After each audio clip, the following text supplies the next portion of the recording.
اور تاجدار کائنات صلی اللہ علیہ وآلہ وسلم نے جہاں اس ماہ مقدس کی بے شمار فضیلتیں اور عظمتیں بیان فرمائیں، وہیں حضرت انس بن مالک رضی اللہ تعالی عنہ اس حدیث پاک کے راوی ہیں، اور یہ حدیث پاک شعب الایمان میں آئی جس کا نمبر ہے 3800۔ حضرت انس بن مالک رضی اللہ تعالیٰ عنہ روایت کرتے ہیں کہ آقا علیہ الصلوۃ والسلام نے ارشاد فرمایا، جنت میں بے شمار نہریں ہیں، ان بے شمار نہروں میں سے ایک نہر جس کا نام رجب ہے۔ تو آقا علیہ الصلوۃ والسلام نے ارشاد فرمایا کہ جو بندہ ماہ رجب المرجب میں ایک دن کا روزہ رکھتا ہے، صرف ایک دن کا روزہ رکھتا ہے، اللہ رب العزت نے اس بندے کے لیے جنت میں رجب نام کی نہر بنائی ہے جس کا پانی دودھ سے زیادہ سفید اور شہد سے زیادہ میٹھا ہے۔ تاجدار کائنات صلی اللہ علیہ وآلہ وسلم نے فرمایا، اللہ رب العزت ماہ رجب المرجب میں ایک دن کا روزہ رکھنے والے کو اس پاکیزہ نہر رجب سے جنت میں مشروب عطا فرمائے گا۔ حاضرین محترم، یہ ماہ مقدس پورا خانوادہ اہل بیت اطہار میں جتنے ائمہ ہوئے ان سب کا یوم ولادت یا یوم وصال ماہ رجب المرجب میں ہوا۔ اور پھر 3 اہم واقعات جو اس ماہ رجب المرجب میں ہم سب کے لیے موجود ہیں، ان میں پہلا، اس کی 6 تاریخ کو خواجہ اجمیر حضرت سیدنا خواجہ معین الدین چشتی اجمیری رحمۃ اللہ علیہ، جنہوں نے بر صغیر پاک و ہند میں لاکھوں لوگوں کو دائرہ اسلام میں داخل کیا اور نائب الرسول صلی اللہ علیہ وآلہ وسلم کے لقب سے مشہور ہوئے، وہ عظیم صوفی بزرگ، ان کا یوم وصال اسی ماہ مقدس کی 6 تاریخ کو ہوا۔ اور پھر 13 رجب المرجب مولا کائنات مولا علی المرتضیٰ کرم اللہ وجہ الکریم آپ کا یوم ولادت، اور پھر 27 رجب المرجب کو تاجدار کائنات صلی اللہ علیہ وآلہ وسلم آپ کی زندگی کا قرآن مجید کے بعد سب سے بڑا معجزہ کہ اللہ رب العزت نے آپ کو معراج عطا فرمایا، وہ بھی اسی ماہ مقدس میں ہے۔ ہم آنے والے جمعات المبارک کے موقع پر مولا کائنات مولا علی المرتضیٰ کا، اور پھر 2 سے 3 جمعۃ المبارک میں ہم رجب المرجب کی مناسبت سے معراج مصطفیٰ صلی اللہ علیہ وآلہ وسلم کا تذکرہ بھی کریں گے۔ آج میں نے جس موضوع کا انتخاب کیا، قرآن مجید کی ایک بڑی معروف سورت ہے جس کو سورہ التکاثر کہا جاتا ہے۔ چونکہ آقا علیہ الصلوۃ والسلام ماہ رجب المرجب کی آمد سے ہی رمضان المبارک کے آنے کا اہتمام شروع کر دیتے، تو اسی مناسبت سے اور اسی بات کو مد نظر رکھتے ہوئے میں نے چاہا کہ کیوں نہ اس سورت کی تفسیر کو جانا جائے اور اپنی زندگیوں کو بدلنے کا آغاز کیا جائے۔ حاضرین محترم، یہ سورہ التکاثر 2025 کا یہ پہلا جمعہ، آنے والا یہ پورا سال، اور اس کے لیے ایک خاص میسج آج کے جمعۃ المبارک کے موقع پر آپ تک پہنچانا چاہتا ہوں۔ اللہ رب العزت نے یہ سورت قرآن مجید کی 102 نمبر سورت ہے، اور یہ 8 آیات پر مشتمل ہے۔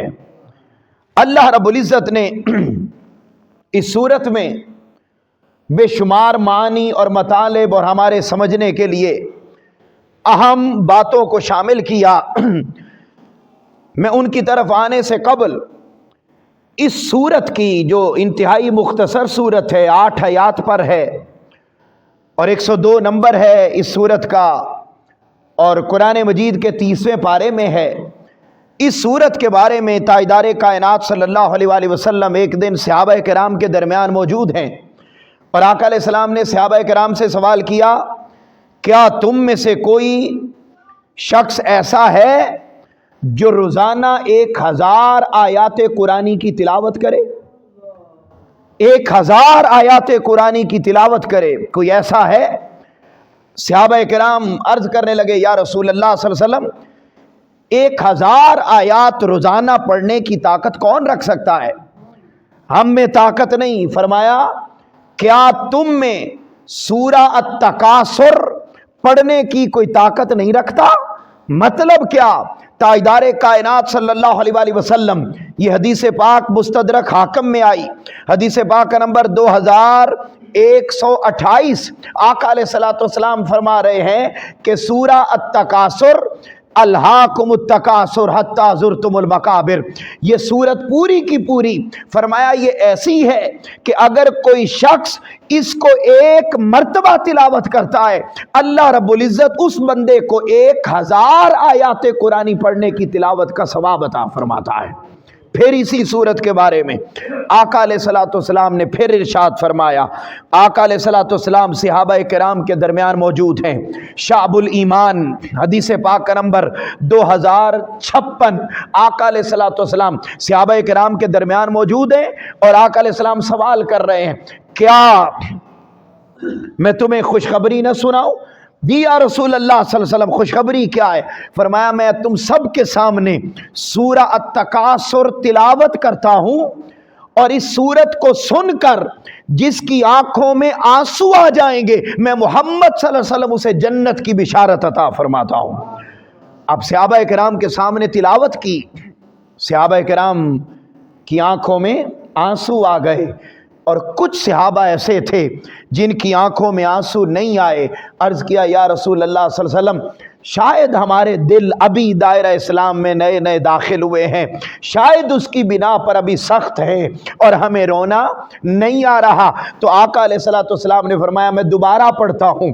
آقا علیہ السلام نے دوبارہ تلاوت فرمائی، پھر صحابہ کرام روئے۔ کچھ صحابہ وہ تھے جن کی آنکھوں میں آنسو پھر نہ آ سکے۔ آقا علیہ الصلوۃ والسلام نے فرمایا، عرض کرنے لگے صحابہ یا رسول اللہ رونا نہیں آیا؟ آقا علیہ السلام نے فرمایا اچھا رونا نہیں آیا، اب میں تلاوت کرتا ہوں، تم رونے والی شکل بنا لینا، جو اللہ رونے والوں کو اجر عطا فرمائے گا وہی رونے کی کوشش کرنے والوں کو بھی عطا فرمائے گا۔ یعنی سورہ التکاثر کی تلاوت کر کے یا سورہ التکاثر کو سن کے اگر کسی کے دل میں رکت طاری ہو جاتی ہے، اسے آخرت کا خوف پیدا ہو جاتا ہے، اسے قبر کے مراحل یاد آ جاتے ہیں، اسے اللہ کے سامنے جواب دہی کا احساس دل میں پیدا ہو جاتا ہے اور اس کی آنکھوں سے آنسو جاری ہو جاتے۔ آقا علیہ السلام نے فرمایا میں محمد صلی اللہ علیہ وسلم اسے جنت کی بشارت عطا فرماتا ہوں۔ حاضرین محترم، آئیے اس صورت مبارکہ کی آیت کا تلاوت کرتے ہوئے آگے بڑھتے ہیں۔ پہلی آیت ہے، اللہ رب العزت نے فرمایا الہاکم التکاثر، تمہیں ہر چیز کی زیادہ طلب نے ہلاک کر دیا۔ انسان مال کی زیادہ طلب کرتا ہے، انسان اولاد کی زیادہ طلب کرتا ہے، انسان عزت اور ہوس کی زیادہ طلب کرتا ہے۔ فرمایا تمہیں زیادہ مال کی طلب نے، تمہیں ہر شے کی زیادہ طلب نے کیا کر دیا؟ ہلاک کر دیا، اور ہر شے سے غافل کر دیا۔ حاضرین محترم، ذہنوں میں سوال پیدا ہوتا ہے کہ کیا مال کی کثرت حاصل کرنا یہ گناہ ہے؟ نہیں، یہ بات بڑی توجہ طلب ہے۔ حضرت ایوب علیہ السلام جو اللہ کے پیغمبر ہیں، اگر ہم ان کی حیات طیبہ کو دیکھتے ہیں تو حضرت ایوب علیہ السلام کے پاس ہر قسم کے مال تھے، ہر قسم کے مویشی تھے، آپ کے پاس چوپائے تھے، باندیاں تھیں، غلام تھے، وسیع و عریض زمینیں تھیں، اور کثیر اولاد بھی تھی۔ یعنی آپ کے پاس کسی شے کی کمی، ہر چیز میں کثرت آپ کے پاس پائی جاتی تھی۔ تو پھر کیا ہر چیز کی کثرت ہونا یہ ہلاکت کی علامت ہے؟ اگر ہلاکت کی علامت ہوتی تو اللہ کے پیغمبر کے پاس اتنی مال و دولت نہ ہوتی۔ حضرت داؤد علیہ السلام، اللہ رب العزت نے انہیں بادشاہت عطا فرمائی۔ ان کے والد حضرت سلیمان علیہ السلام دنیا جہان کی حکومت عطا کی، ساری مخلوقات ان کے تابع تھیں۔ بے شمار انبیاء علیہم السلام، آپ کی حیات طیبہ اس بات کی گواہ ہے کہ ان کے پاس مال ہوتا تو کیا مال زیادہ ہونا، بولیے، مال زیادہ ہونا یا مال زیادہ حاصل کرنے کی طلب کرنا، کیا یہ گناہ ہے؟ نہیں۔ اگلا سوال ذہن میں پیدا ہوتا ہے کہ کیا اگر مال ہونا زیادہ یہ گناہ نہیں ہے تو پھر کیا مال کی طلب کرنا، خواہش دل میں رکھنا کہ کاش میرے پاس زیادہ مال ہو، یہ گناہ ہے؟ اب اس کی مثال بھی سن لیجئے۔ حضرت سیدنا ایوب علیہ السلام ہی کا واقعہ ہے، اور یہ حدیث پاک صحیح بخاری میں آئی۔ میں بات سمجھانا چاہتا ہوں، بڑے دھیان سے سمجھیے۔ قرآن نے کہا الہاکم التکاثر، ہر شے اور مال کی طلب نے ہلاک کر دیا، حتی زرتم المقابر، یہاں تک کہ تم قبروں تک پہنچ گئے۔ کیا مال کا زیادہ ہونا بندے کے پاس؟ حضرت عثمان غنی رضی اللہ تعالیٰ عنہ، آپ کی حیات طیبہ کا مطالعہ کرتے ہیں تو ہمیں مال کی کثرت نظر آتی ہے۔ پورے مدینہ میں بھی اگر قحط پڑ گیا، ہر ایک کے پاس کھانے پینے کو نہیں ہے، مگر عثمان غنی رضی اللہ تعالیٰ عنہ کے پاس اتنا مال موجود ہے کہ آپ 2 گنا 3 گنا زیادہ قیمت ادا کر کے باہر کے علاقوں سے غلہ منگوا کے پورے مدینہ میں مفت تقسیم کر رہے ہیں۔ تو کیا مال زیادہ ہونا یہ کوئی گناہ کی بات ہے، بری بات ہے؟ نمبر 1۔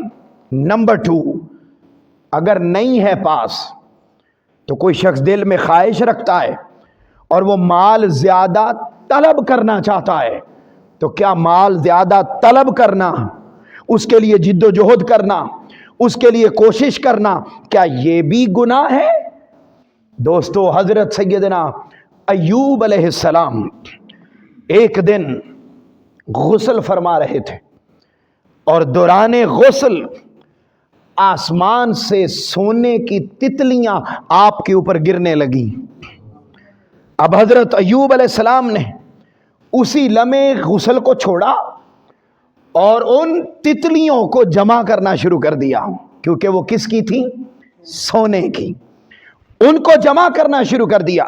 حدیث پاک بخاری کی ہے، 280 نمبر ہے۔ حاضرین محترم، اب ذرا سنیے، حضرت ایوب علیہ السلام ان کو جمع کرنے لگ گئے۔ ہاتف غیبی سے اللہ رب العزت کی آواز آئی، فرمایا اے ایوب، کیا ہم نے تمہیں پہلے سے ہی اتنی نعمتیں نہیں دے رکھی کہ تم مزید تتلیاں جمع کرنے لگ گیا؟ حاضرین محترم، حضرت ایوب علیہ السلام نے جو جواب ارشاد فرمایا، عرض کرنے لگے لا غنا بی ان برکتک، اے اللہ اس بات میں کوئی شک نہیں کہ تو نے مویشی دیے، تو نے مال دیا، تو نے خادم دیے، مال کی کثرت دی، مجھے ہر چیز سے بے نیاز کر دیا، مگر یہ جو سونے کی تتلیاں تیری طرف سے آ رہی ہیں یہ کسی اور کی طرف سے نہیں آ رہی، میں تیری طرف سے آنے والی تتلیوں کو بطور برکت پہلے سے بھی زیادہ جمع کرنا چاہتا ہوں۔ ایسا نہیں ہو سکتا، ایسا نہیں ہو سکتا کہ پہلے جو تو نے نعمتیں دی وہ تو تیری ہو اور میں جو تیری طرف سے مزید نعمتیں آنے والی ہیں ان سے غافل ہو جاؤں۔ نہیں، میں تیری طرف سے آنے والی ہر عطا کو اپنے پاس پہلے سے بھی زیادہ جمع کر کے رکھنا چاہتا ہوں۔ حاضرین محترم، اب اللہ رب العزت کے پیغمبر آپ نے ان کو جمع کر لیا تو پتہ یہ چلا کہ پہلے سے مال کا زیادہ ہونا یہ بھی برا نہیں، مال کو مزید طلب کرنا یہ بھی برا بولیے نہیں۔ یہاں میں آپ کو ایک اور حدیث پاک سنا کے اینڈ تک جانا چاہتا ہوں اور یہ پیغام دینا چاہتا ہوں کہ پھر برا کیا ہے۔ یہ الہاکم التکاثر، کہ تمہیں مال کی کثرت نے ہلاک کر دیا۔ اس کا مطلب کیا ہے؟ آؤ ذرا حدیث پاک سنیے، مسند احمد بن حنبل کی حدیث پاک کا نمبر 17798۔ حضرت عمرو بن العاص رضی اللہ تعالی عنہ روایت کرتے ہیں کہ آقا علیہ الصلوۃ والسلام نے مجھے فرمایا، کیا فرمایا؟ اے عمرو بن العاص، میرا ارادہ یہ ہے کہ تم کو ایک لشکر کا امیر بنا کر بھیجوں اور تم وہاں علاقے میں جاؤ، جہاد کرو، علاقے کو فتح کرو اور ڈھیر سارا مال غنیمت اکٹھا کر کے واپس لے آؤ۔ اب حضرت عمرو بن العاص آقا علیہ الصلوۃ والسلام کی بارگاہ میں عرض کرنے لگے، یا رسول اللہ صلی اللہ علیہ وسلم، میں نے یہ مال جمع کرنے کے لیے تو اسلام قبول نہیں کیا تھا کہ آپ مجھے مال بھیجنے کے لیے اس کام کے لیے بھیج رہے ہیں۔ آقا علیہ الصلوۃ والسلام نے فرمایا، نعم المال الصالح للرجل الصالح، فرمایا اے عمر، اللہ کے صالح بندے کے لیے جائز پاکیزہ مال اچھی چیز بھی ہے اور یہ اللہ کی طرف سے ملنے والی قابل قدر نعمت بھی ہے۔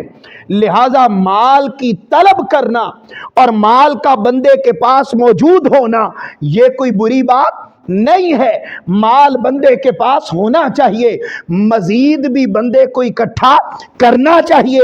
اسی طرح آقا علیہ الصلوۃ والسلام نے ایک اور مقام پر ارشاد فرمایا، حدیث پاک آئی ہے یہ معجم الکبیر میں بالکل آخری حدیث بیان کر کے آپ کو یہ پہلا نقطہ سمجھانا چاہتا ہوں کہ پھر کیا ہم کہتے ہیں اس بندے کے پاس بڑا مال ہے اور ہم کہتے ہیں یہ دنیا دار ہوگا۔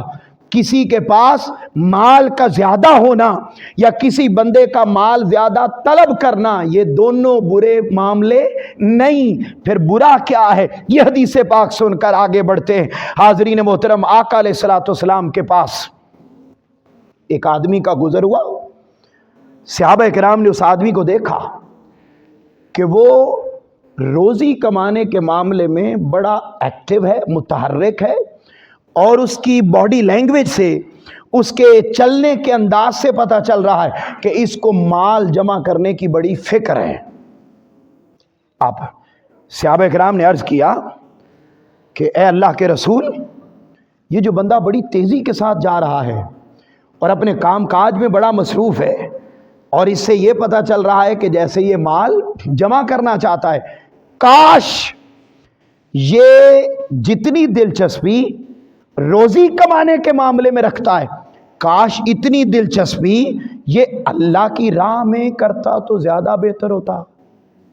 اب آقا علیہ الصلوۃ والسلام نے صحابہ کرام کی بات سن کر صحابہ کرام کو جواب ارشاد فرمایا، اور کیا فرمایا؟ فرمایا اگر وہ جو تیزی سے جا رہا ہے بندہ، وہ جو مال جمع کر رہا ہے بندہ اور دنیا کے کام کاج میں بڑا مصروف ہے، فرمایا اگر وہ اپنی اولاد کے لیے اور اپنے بچوں کی پرورش کے لیے مال جمع کر رہا ہے یا اپنے بوڑھے والدین کی خدمت کے لیے مال جمع کر رہا ہے، تو فرمایا یہ حلال روزی کمانا یہ بھی غیر اللہ کی راہ نہیں ہے، یہ بھی اللہ ہی کی راہ ہے۔ مال کو جمع کرنا، مال کی طلب کرنا اور ہدایت اور حلال روزی کما کے اپنے بیوی بچوں کو بولیے کھلانا، ان کی پرورش کرنا، ان کی تربیت کرنا، ان کا خیال رکھنا۔ فرمایا اگر ان مقاصد کے لیے وہ بندہ مال جمع کرتا ہے تو یہ راہ بھی اللہ ہی کی راہ ہے، فرمایا یہ بھی اللہ ہی کی راہ شمار ہوگی۔ اور فرمایا اگر اس کی یہ نیت ہے کہ میں بس مصلی پر بیٹھا رہوں، مسجد میں رہوں، مصلی پر بیٹھا رہوں، اللہ اللہ کرتا رہوں اور ہاتھ دوسروں کے سامنے پھیلا کے کھاؤں، تو فرمایا اس کا یہ عمل اللہ کی راہ میں شمار نہیں ہوگا۔ حاضرین محترم، اب تک میں نے جتنی بات آپ کے سامنے رکھی اس کا اب نچوڑ عرض کرنے لگا ہوں۔ ہم نے آیت قرآنی تلاوت کی تھی، الہاکم التکاثر، مال کی طلب نے ہلاک کر دیا، ہر چیز کی کثرت کی طلب نے غافل کر دیا۔ ہلاک کر دیا۔ باری تعالیٰ مال طلب کرنا بھی ہم دیکھتے ہیں، انبیاء کی سنت، مال کا زیادہ ہونا انبیاء اور صحابہ کی سنت۔ تو پھر اگر مال زیادہ آ گیا، قرآن کہہ رہا ہے کہ بھائی اگر تمہیں مال نے ہلاک کر دیا تو مال تو زیادہ انبیاء کے پاس بھی تھا، مال تو زیادہ صحابہ کرام کے پاس بھی تھا، جن کے پاس نہیں تھا وہ مال کو طلب کرنے کی کوشش میں بھی لگے رہتے تھے۔ تو پھر برا کیا ہے؟ کس شے نے ہلاک کیا؟ مال نے تو ہلاک نہیں کیا، پھر کس شے نے ہلاک کیا؟ قرآن نے جواب دیا وَتُحِبُّونَ الْمَالَ حُبًّا جَمًّا، فرمایا بنیادی طور پر سن لو، تمہیں مال کی طلب ہلاک نہیں کرے گی، تمہیں مال کا زیادہ ہونا ہلاک نہیں کرے گا، بلکہ تمہیں ہلاک یہ شے کرے گی کہ تم مال کماتے کماتے خود کو اتنا کھپا لو گے، اس مال کی طلب میں اپنے آپ کو اتنا برباد کر لو گے، مال کی اس طلب میں تم اپنے آپ کو اتنا ضائع کر لو گے، مال کی اس طلب میں کہ تمہاری زندگی کے سارے اوقات مال کی طلب میں لگ جائیں گے، مصلے سے دور ہو جائیں گے۔ فرمایا وہ مال تمہیں ہلاک کر دے گا کہ ادھر تم دنیا کماؤ اور مصلہ بھول ہی جائے، ادھر مال کماؤ تمہیں خدا کی یاد دل میں نہ آئے، تم مال کماؤ، تم مال کی کثرت میں اس قدر پڑ جاؤ کہ وَتُحِبُّونَ الْمَالَ حُبًّا جَمًّا، کہ تم اپنے دل میں مال کی محبت کو پیدا کر لو۔ مال چلا جائے تو رو، نماز چلی جائے تو رونا نہ آئے، مال چلا جائے تو آنسو نکلیں، اللہ کی یاد نہ آئے تو آنسو نہ آئیں۔ فرمایا نہیں، حقیقت میں جو چیز ہلاک کرتی ہے بندے کو، وہ بندے کے دل میں پیدا ہونے والا وہ احساس ہے جو خدا کی یاد کا بندے کے دل سے مر جاتا ہے۔ دوستو، میں نے عرض یہ کیا، مال زیادہ ہونا یہ بندے کو ہلاک نہیں کرتا، مال کی طلب کرنا، اس کی کوشش کرنا یہ بندے کو بولیے ہلاک، اونچا اونچا بولیے، یہ ہلاک نہیں کرتا۔ پھر ہلاک کیا کرتا ہے؟ ہلاک صرف یہ کرتا ہے کہ بندہ اپنے آپ کو پھر صرف اسی کام میں کھپا دیتا ہے اور اپنے دل کو اس محبوب کی یاد سے غافل کر لیتا ہے۔ لیکن قرآن نے بیان کیا، میں پہلے بھی یہ آیت سنائی، کیا فرمایا؟ رجال اللہ تلہیہم تجارت ولا بیع عن ذکر اللہ، اللہ کے بندے اور مرد وہ ہوتے ہیں کہ جو کاروبار دنیا بھی کرتے ہیں، مال بھی جمع کرتے ہیں، اولاد میں بھی محبت سے پیش آتے ہیں، بیوی بچوں کا بھی خیال کرتے ہیں، اپنے دنیا کے سارے کام کاج کرتے ہیں، مگر سارے کام کاج کسی ایک لمحہ بھی ان کے دل سے مولا کی یاد کو بھلاتے ہیں۔